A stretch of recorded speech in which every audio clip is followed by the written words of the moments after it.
Hello everyone, today I'm going to show you how to calculate an app tweaks in iOS 18.3 version. So what's the new in this feature?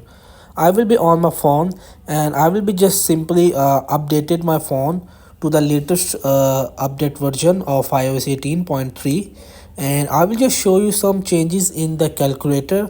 So basically in this in iOS 18.3, Apple has reintroduced the ability to repeat the last mathematical operation in the calculator app. So after performing a calculation, tapping the equal signs again will be repeat the last operation using the current result.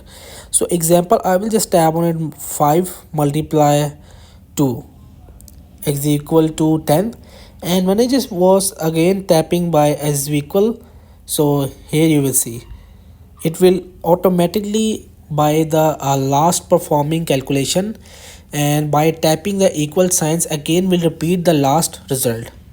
I will just multiple times to as equal tapping. So this is the latest version in iOS 18 and the calculator apps. This is the new feature. So hope this video helped you. Please don't forget to like and subscribe and get notified for more videos.